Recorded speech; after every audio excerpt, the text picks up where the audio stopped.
With the coming of the British Empire in India, there was a decline in Mughal and Rajput school of painting towards the 19th century.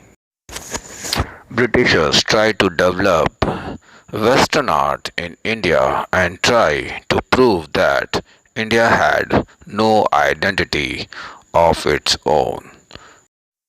Even after long effort, Britishers could not develop the Western art of painting in India. By the end of the 19th and the beginning of 20th century, this art came to an end with Raja Ravi Verma. In the meantime, Britishers had set up art school at Bombay, Madras and Calcutta. In 1904, a great supporter, Mr. E. V. Havell, who was the principal of Government Art School at Calcutta, replaced Western antiques and plaster cast by Indian paintings from the school art gallery. He encouraged Abanindranath Tagore to study Mughal and Rajput painting and appointed him as a vice principal of the art school. In 1907, Mr. E. V. Havell and Sri Abanindranath Tagore founded the Indian Society of Oriental Art, whose aim was to encourage progressive artists in India and give birth to new painting style based on an old Indian traditional paintings of Ajanta, Bagh, Rajput and Mughal art. Many foreign artists along with Indian artists like Nandlal Bose, Gaganendranath Tagore, K. Venkatappa, N.C. Mehta, Asit Kumar Haldar, Devi Prasad Rai Chaudhary, Sailendranath Dey, Ravi Shankar Ravel, and Sharda Charan Ukil, like artists, joined a new wave in the field of Indian arts.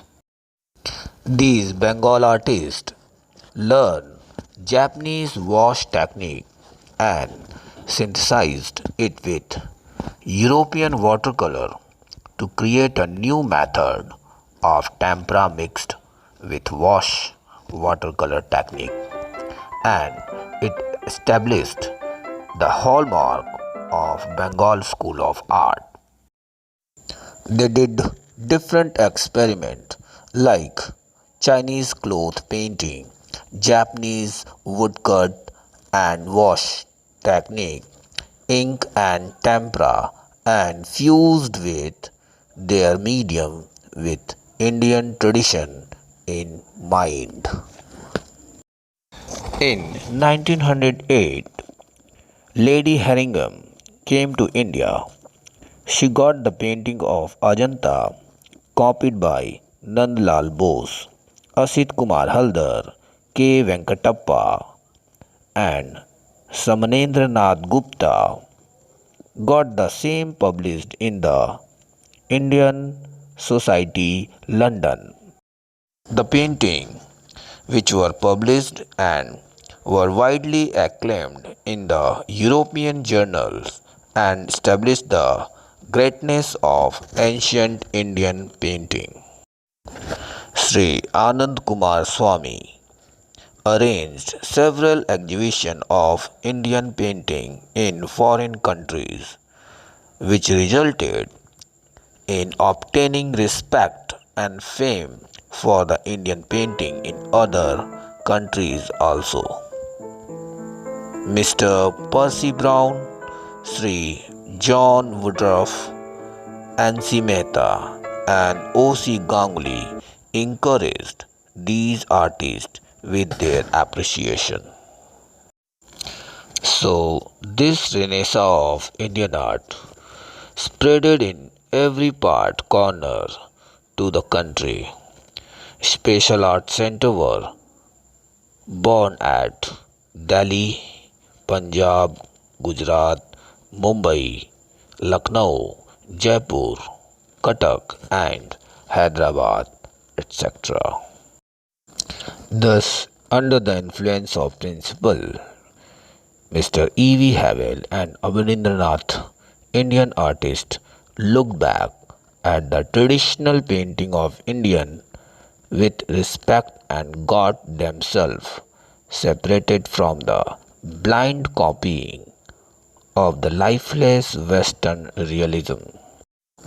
Influence of Ajanta and Bagh cave painting is clearly seen in Bengal paintings. The Bengal painters have succeeded in introducing liner delicacy, rhythm, and grace of Ajanta into their painting.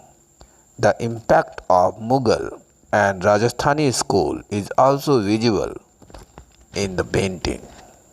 The color scheme of the painting is marvelously attractive with a mixture of tempera and newly acquired Japanese technique of wash. The colors are soft, without shadow, and have a special quality. Almost all characters were simplified and with normal background. This style of painting had a label of completely indigenous style of painting. So many historical and religious paintings events were painted in this style. Social life, daily life scene, landscape painting have been beautifully done in this school. Themes of Indian literature were liberally painted in this school. Meghdut of Ram Gopal Vijayvargiya is very famous under this theme. Bengal artists tried to give the masses and ideas of national movement by creating huge quantity with quality of artworks. The school laid down the foundation stone for the growth of modern painting. The contribution of the Indian Society of Oriental Art in the development of Indian paintings will remain forever in our heart and mind.